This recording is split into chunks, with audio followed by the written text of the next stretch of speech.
Welcome to the Kill Count, where we tally up the victims in all our favorite horror movies. I'm James A. Janice, and today we're looking at the Wolfman remake from 2010. The Wolfman, now a compound word, came out when the horror genre was dominated by remakes. It's a modern production of the 1941 classic, updated with tons more action and blood, elaborate effects, both practical and digital, and a whole heaping pile of jump scares. It's honestly very good at being a remake. It expands upon the original with enough nods to satisfy longtime fans, and spins the material off into a different direction, specifically a father-son feud. For all those strengths though, I still didn't enjoy watching it. I thought the pace was slow and the performances disappointing. Anthony Hopkins is bizarrely bad and basically asleep on his feet. Hans, Holy Mother of God. No, seriously, this may be his worst performance I've ever seen. On the other hand, the wounds were so terrible that only something human would seem capable of such wanton malevolence. Jesus, Tony, at least learn your lines. I can't talk too much shit about the movie though, not after learning about its production problems. This one needs a bit of an extra intro. The Wolfman was a massive production that massively failed. It was crapped on by critics and bombed at the box office. The then president of Universal called it one of the worst movies the studio ever made. I don't think it's quite that bad. This is the studio that gave us Cat in the Hat after all. But it was plagued by problems with everything from the director to the score. Production went over schedule and nearly doubled its budget, which it then failed to recoup in its global gross. The release was moved 5 times during a 1.5 year long delay. This thing was a mess is what I'm saying. And yet, it's a fascinating mess, especially from the perspective of how movies are made. The Blu-ray has a great collection of special features that are highly informative for anyone interested in visual effects, makeup effects, stunts, or just filmmaking in general. Check them out. Throughout them all, you see the passion by Benicio del Toro, who not only plays Lawrence Talbot, but was also a producer who helped develop the film. Del Toro, a huge Wolfman fan, is basically the reason this movie was made, since he stuck by it through multiple writers and directors. Mark Romanek was attached as director for a year before leaving over creative differences. He said he wanted to make a more artistic movie than the studio was asking for. Joe Johnston was hired a mere 3 weeks before production began, which is cutting it insanely close. Johnston was more of an effects and action-y guy, having directed Honey, I Shrunk the Kids, Jumanji, and Jurassic Park 3. The year after Wolfman, he'd direct the first Captain America. Makeup effects were done by Rick Baker, one of the most prestigious artists in his field. It was Jack Pierce's work on the Wolfman and other Universal monster films that first made Baker want to be an effects artist. In 1981, Baker created the most famous werewolf transformation sequence in An American Werewolf in London. Thanks to Del Toro, Johnston, and Baker, the Wolfman 2010 is a gothic, gory roller coaster with a well-done Victorian atmosphere. Despite its faults, I'm not surprised to learn it's been having a bit of a reappraisal lately. If you're into werewolves, you could do a lot worse than this remake that was clearly made with love. How many villagers will we see get turned into dog treats? Let's find out and get to the kills. The movie begins with Kurt Siodmak's werewolf poem from the original. Even a man who is pure of heart and says his prayers by night may become a wolf when the wolf's bane blooms and the autumn moon is bright. It's 1891 in Blackmore, England, and little Dead Riding Hood Ben Talbot just found a big bad wolf in the woods. A couple of bloody claw swipes shows us this ain't your grandma's Wolfman movie, and this ain't your grandma's Wolfman title card, because it's one word now. Ben's disappearance causes his brother, Lawrence Talbot, to return to their home of Talbot Hall, which is about 80% soot. I like how much Benicio del Toro resembles Lon Chaney Jr. as he plays remake Lawrence, who's lived most of his life in the US as a Shakespearean actor. He reunites with his father, Sir John Talbot, played by everyone's favorite cannibal, Anthony Hopkins. Lo and behold, the prodigal son returns. This remake changes Sir John from a slightly overbearing father into an emotionally abusive guy who can barely contain his contempt for his son. Like, watch where you're pointing that barrel, Pops! Lawrence wants to help search for his brother, but a half-acted Sir John tells him it's too late. Unfortunately, your brother's body was found in a ditch by the Priory Road yesterday morning. Apparently the studio saw footage of Anthony Hopkins and asked why he wasn't, quote, doing anything. Johnston told them the performance might work better in the edit. It didn't, and I think Johnston is aware. And as you're watching, you go, wow, what was that? What was he doing there?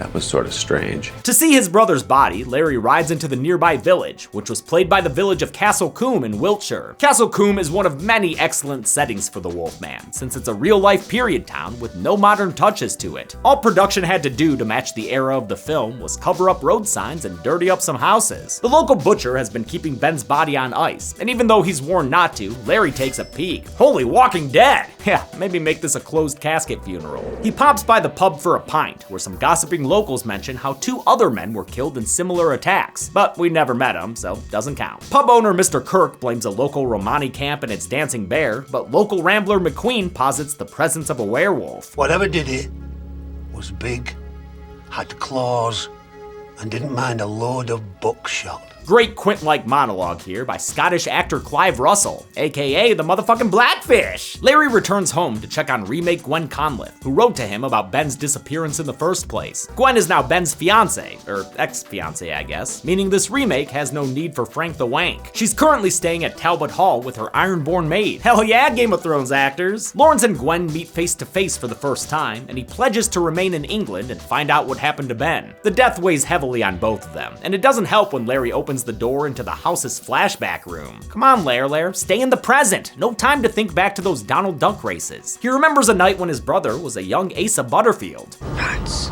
wake up. I heard something. Oh shit, we ghosted! Larry the Tiny Talbot left Ben and wandered the grounds alone that night, trying to beat his previous best record in a time trial race. Larry came upon his mother, Solana, dead from an apparent suicide with a straight razor. He found her in his father's arms, who sent Lawrence to an asylum for a year and then off to the United States. Rough history between them, but maybe they can bond over a telescope like in the original. Bonus points, this one's not pointed at the bedroom window of the love interest. Ben's belongings from the butcher include a mysterious medallion, which Lawrence traces to a nearby Romani camp, all while the full moon hunts him like this were moonfall. He's sent to see the fortune teller Maliva, played here by the tramp's daughter Geraldine Chaplin. She was Iris the nanny in Jurassic World Fallen Kingdom. He begins to ask her about his brother when a classic pitchfork mob arrives. They're here to nab themselves a dancing bear pelt, blaming the recent deaths on this poor Ursine entertainer. Before this silly Bobby, Constable Nye, can get things under control, the killing begins, starting with a guy played by Rick Baker in a cameo, who gets tackled and snackled on off screen. Alongside makeup supervisor Dave Elsey, Baker won the Best Makeup Oscar for his work on this film. Fitting, since he won the first ever Best Makeup Oscar for his work on An American Werewolf in London. The stealth werewolf infiltrates the camp, turning this rando into lasagna in the middle of a crowd. The whole camp erupts into a panic, and several people lose limbs, but not their lives, as far as counting goes. In the chaos, Mr. Kirk accidentally shoots a passing shadow puppeteer, then is attacked and killed by a pair of hairy hands. Constable Nye finds another dead body in a nearby wagon, but a pulse check causes him to lose a couple of fingers. The beast then claws him through the jaw and out the mouth. God damn! Maybe check for a first aid kit while you're in there, dude. Lawrence arrives, saves a woman, and grabs a rifle from a dead body on the ground. Too bad, just like in the original, his wolf targeting ain't shit. He decides to pursue the beast into this Stonehenge-looking clearing. Hope he doesn't run into Conal Cochran. Oh, you know what? This is actually probably worse. The creature takes a big old chunk of Larry out of his neck before he's rescued and taken back to Maliva, who nurses him back to health. While others there want to put this dangerous dog down, Maliva thinks that's the owner's decision. He can only be released by someone who loves him. Hope you ain't talking about Sir John Maliva, or else our boy Lawrence is screwed. They overnight ship him back to Talbot Hall, where Larry exhibits symptoms like speed ramping. He also experiences some light sparkle hallucinations and a bad case of boneritis.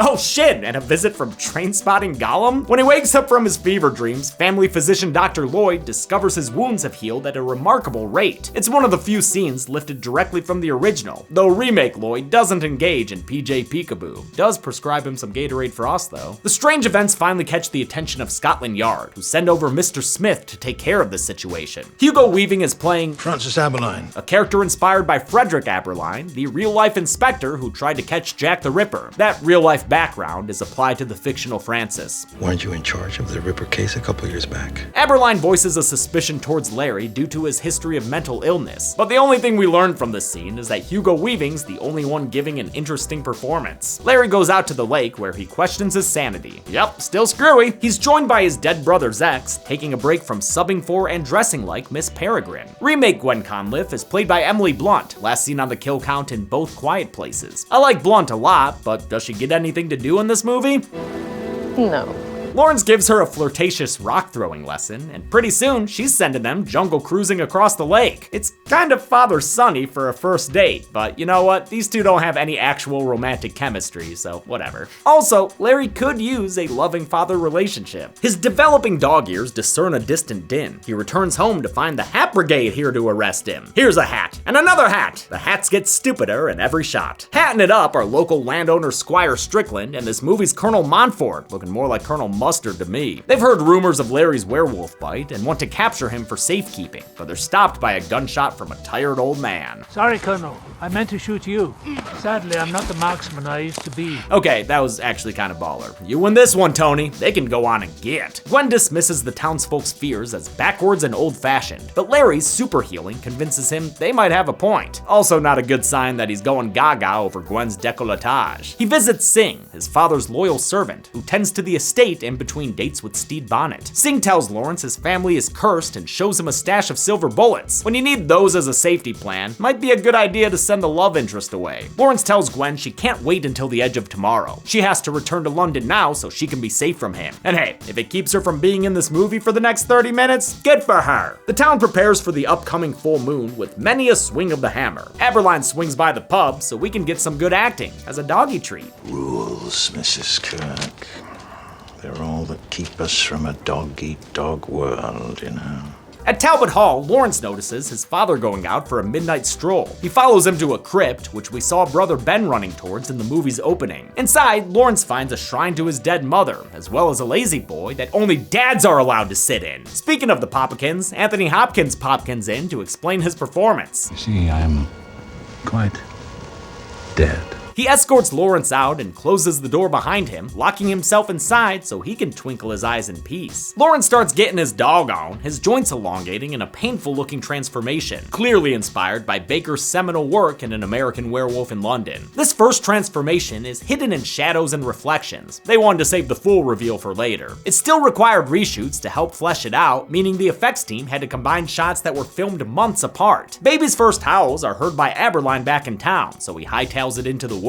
Wolfman Larry Evil Deads his way towards some bait and falls into a pit trap set by the townsfolk. The men rush to inspect it, but one poor soul, Johnny, loses his step and tumbles in, quickly earning a slash to the face and a 5-finger death punch through the stomach. Ooh, and a kid? Oh, no, not a kid. McQueen tries to take aim, but Wolfie Boy yanks him into the party pit. In a darkly comedic kill, he dismembers McQueen and tosses his still-firing gun arm back up to his friends. He pops up out of the hole and 2 more shooters are killed. This one local, who takes some friendly fire, and Squire Strickland, who's Freddy vs. Jason flying into a wall. Lawrence wraps up this attack by killing 2 legacy characters from the original. First on the menu is Colonel Montford, who gets stuck in some marsh muck before Larry knocks his block off with a claw swipe. Next up is Dr. Lloyd, who's attacked and killed off screen, as Aberline gets to this Elden Ring looking place and discovers the leftover carnage. I don't mind that these 2 characters, who kind of come from the original, are killed. Like I said during that movie's kill count, they weren't anything special to begin with. What was special was Jack Pierce's Wolfman makeup on Lon Chaney Jr., and both Rick Baker and Benicio del Toro wanted to pay homage to it. After designing a face that was similar, but not too similar, to the OG version, Baker did what he's done since childhood and tested the makeup on himself. I like doing that because I like to see what it's like on the other side. Eventually, it was del Toro's turn. The actor got a whole body life cast out of alginate, the same stuff used for teeth molds at the dentist. Every body part was sculpted into a prosthetic, which then needed to be painted and fitted with hair. The hair was a whole operation. Teams of 20 people would punch hair into the spandex suit and foam pieces, individually knotting them strand by strand. 4 different shades of yak hair were used, along with finer human hair and even finer wolf hair to give the fur a nice gradation of thickness. This fursuit is a work of art, and I'm glad Baker was able to get it made. The production manager called me into the office once and said,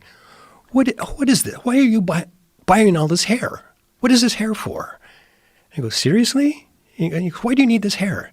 And he had behind his desk, he had a big sign that said Wolfman. To mimic the way Lon Chaney walked in the original, effects supervisor Dave Elsey suggested leg extensions. They used prosthetics designed for people who are missing limbs. Finally, the Wolfman face was built up in the usual arduous process, which took between 4 and 5 hours to apply. Del Toro seemed totally fine with it though. I'm telling you, he was into this role. Like, really into it. Ew. Larry wakes up the next morning in a trunk bed, looking a little worse for werewolf. Sir John chastises him with glee. terrible things, Lawrence. You've done terrible things.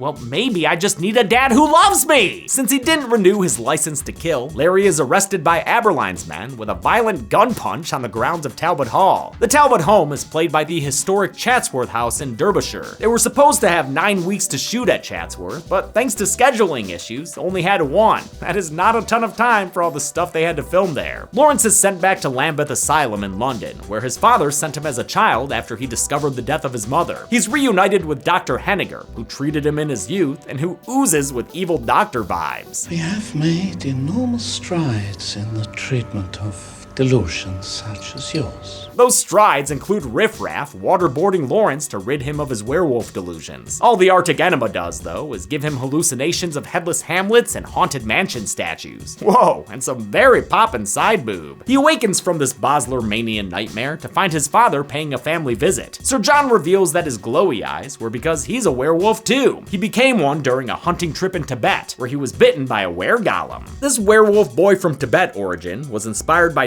1935's Werewolf of London, that lesser-known werewolf prototype film that I have yet to see. After his return, Sir John accidentally killed his wife during his first transformation. It's a memory little Lawrence had suppressed, probably with the help of Dr. Henniger, but now he remembers. You killed my mother.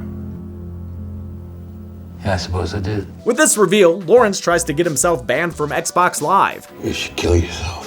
He only gets angrier when he finds out his father also unintentionally killed Ben, though that may have been a subconscious murder since Sir John was falling in love with Gwen? Wait, what the fuck? That motivation is revealed in this scene and then never really brought up again. Seems dumb. Up until recently, Singh had been locking Sir John in the crypt every full moon for safety. That's why the dad chair looked a little kinky. But the elder Talbot is done restraining himself. I should have let it run free.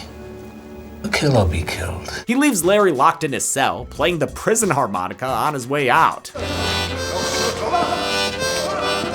What a Hannah Baller. And that was actually Hopkins' idea. I don't know, must have had his coffee that day. The next full moon, Dr. Henniger wheels Lawrence out to experience the Nick at Night. He's going to expose him to the full moon directly, hoping it'll break him of his delusions. Lawrence just yells that they're putting themselves in danger and ends up sounding like the doctor in Too Many Cooks. Kill me. Somewhere in the deep Kill me. They don't, and while Henniger prattles on, Lawrence goes through another transformation scene. Whereas the first transformation took place in the shadows, this one is completely illuminated to show off the effects. In fact, they designed this one first, knowing it'd be the much more difficult task. We figured if we can pull off a transformation in a brightly lit room, full-on man to animal, we can do anything. Rick Baker wanted the transformation to be more practical, updating the techniques he had used nearly 30 years prior. But Johnston was hired too close to production to comfortably sign off on how it would look. The director decided on using a CG transformation, so they would have more flexibility and time to mess with it in post. Thankfully, he had a talented post team, headed by VFX supervisor Stephen Begg and VFX producer Karen Murphy. Those prosthetics made from the life casts were 3D scanned into a computer, which was also done with Del Toro's full body using a larger high-resolution scanner. This gave them a basis for their digital effects, which distorted features of the face and body as they transitioned from Lawrence Talbot to the Wolfman makeup done by Rick Baker. Digital Facility MPC used a proprietary software called Fertility for the hair growth during the transition, one of the more difficult things to do digitally. Sure, not every shot is great, but overall, I don't hate the CG, and when it's over, we get an awesome practical Wolfman. A stupidly heroic orderly tries to sedate the newly transformed Talbot, but the Wolfman quickly overpowers him and extracts a pound of flesh from his belly. He moves on to Dr. Henniger next, whom he throws out the window down onto a spiked gate. Always feels good to land those stage fatalities. Larry escapes onto the rooftops of Victorian London, rendered here in all its dark, glum glory. He finishes singing Out There and howls at the moon.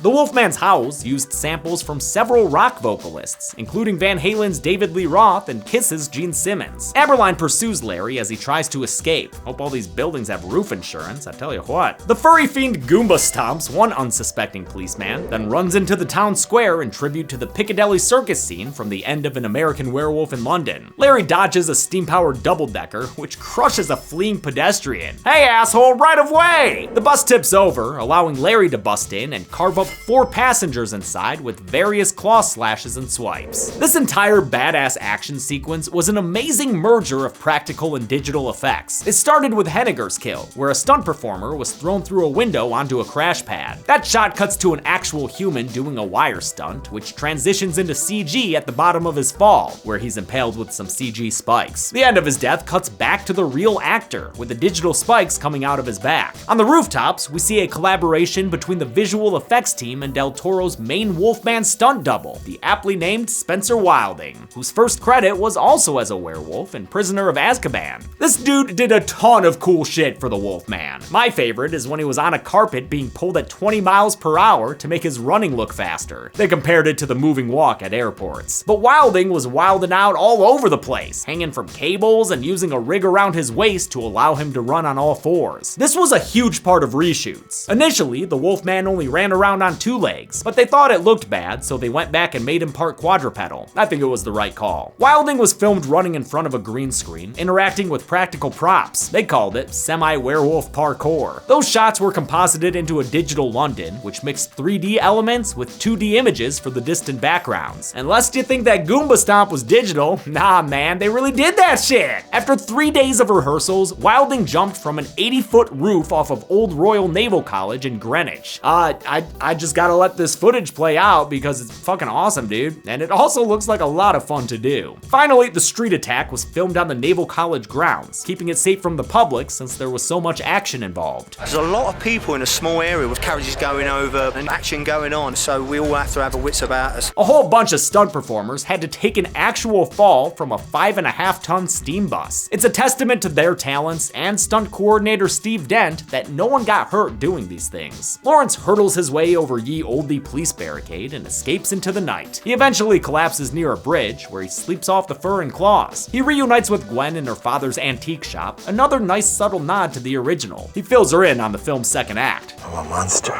and so is my father. He killed Ben. Careful, man. Don't throw her for a looper. Larry's accepted that there's no cure for his condition. It's a part of him now, an inherent vice. But the least he can do is go kill his wolfy dad. Gwen tries to get him to stay with some passionate Raimi romance, but they're interrupted by Aberline, who's here with the latest news. Dozens, not by my count. Talbot escapes before Aberline can find him, and hikes past London's smog farms and through Middle-earth to return to Talbot Hall. His girl on the train rushes to meet him there, but after arriving in Blackmore, she's approached by Maliva, who tells her there's only one way to cure a werewolf. Will you condemn him? Or will you set him free? Gwen doesn't know if she can bring herself to kill Lawrence, so good thing there's a carriage full of cops who are more than willing.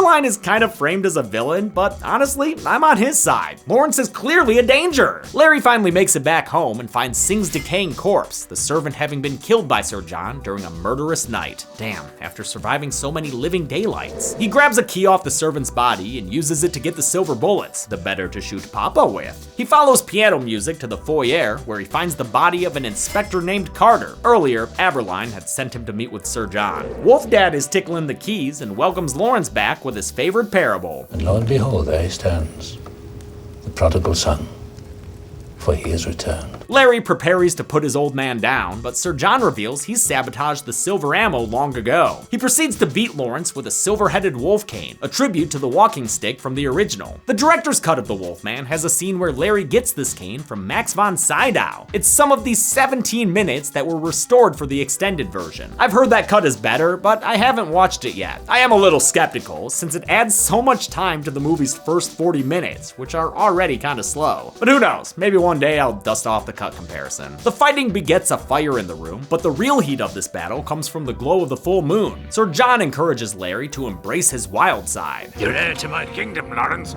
You've always been heir to my kingdom. Embrace it, Lawrence. The power! The unlimited power! Sir John's transformation happens faster and is less visibly painful than Larry's. The VFX team reasoned that he'd be more used to the process. He's at ease with his transformation. He actually enjoys it. Hopkins's final practical makeup makeup looks great. It's amazing how much his eyes shine through. He was actually so excited about the makeup design, he did a life cast before even signing the contract. Getting a life cast and wearing that makeup is no easy task, especially when you're 71 like he was. So Hopkins did care about this movie to some degree. Larry transforms in turn, so they're ready for an all-out Wolfman fight! The two battle for the title of Bigger, Badder Wolf in the most 2000s remake scene possible. It's goofy as all hell, but I kinda love it. It was filmed by stunt supervisor Vic Armstrong during the many reshoots that ballooned the budget from $85 to $150 million. The fight, coordinated by C.C. Smith, uses lots of wires which were later removed digitally, with the stunt performers being pulled up to battle in midair. The intensity was a pain when it came to the prosthetics, and many spares had to be made. Sometimes we would destroy a pair of hands in one take, and that doesn't make me very happy. The VFX team was asked to add a bunch of blood in. They were more than happy to comply. Some of you oftentimes in visual effects were told to take blood out. This is a film we had a blast with because we could put in as much blood and guts as we wanted to. Sir John initially gets the upper claw, but Lawrence manages to kick him into the nearby fireplace, setting him ablaze. Ugh, I hate the smell of burnt hair. So does Larry, so he ends his father's reign with a belly slash and a swipe that takes his head clean off his shoulders. Now that is a well-done dogfight. This head effect was built on footage of Hopkins in front of a green screen. It's funny how he seemed to care most about this movie's effects. Gwen arrives to discover Larry in full beast mode. Aberline's right behind her, so Larry attacks and bites the cop with a vendetta. A spear toss gives Gwen a window to escape. Ah, who throws a spear, honestly? Larry would rather chase a pretty lady than play speary swipey with Aberline, so he Texas Chainsaw Final Girls out a window to pursue. Gwen makes her way into the woods, but can't outrun Larry, who corners her by a waterfall. She makes a desperate appeal to his inner humanity. Lawrence, you know me.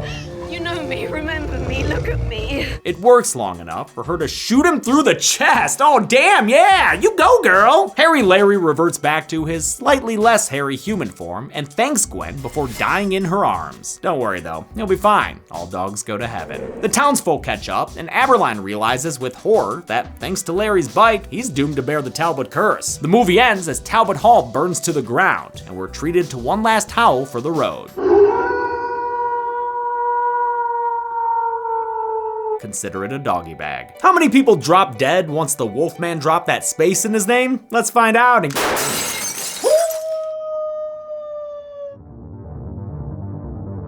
28 people died in The Wolfman, 7 times the amount in the original. The victims consisted of 26 dudes and 2 ladies. I guess the Wolfman likes his meat pies manly. Breaking the kills down by culprit, Sir John killed 12 people, Lawrence 15 if you include the guy who got run over, and Gwen secured the last kill by shooting Lawrence. With a runtime of 102 minutes, that left us with a kill on average every 3.64 minutes. I'll give the Golden Chainsaw for coolest kill to Constable Nye. I think this one gets a gasp out of everyone when they first see it. Dull Machete for lamest kill will go to Inspector Carter, since I didn't even know who he was when we saw the body. And that's it. The Wolfman was released in 2010, and plans for another reboot with Ryan Gosling seemed to peter out after Tom Cruise's The Mummy.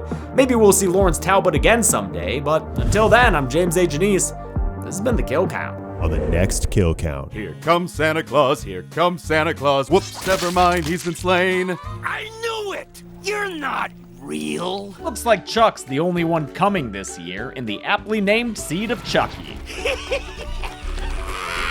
The 5th film in the series demolishes the 4th wall and opens up the franchise to new nightmares of pop culture awareness.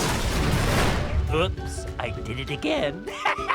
Some say this film jumped the doll, doubling down on the comedy from Bride of Chucky. How come nobody takes me seriously? Nice tits.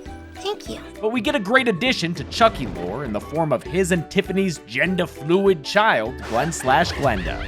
I want a girl. I want a boy. You're tearing me apart. For all its faults, Seed of Chucky takes chances and gives us plenty of blood. See? What did I tell you? So this week, gather the family and watch Seed of Chucky. I'm down with that. Then, hopefully on Sunday, you can watch the Kill Count Recount, only on Dead Meat. Now we really will be the perfect family.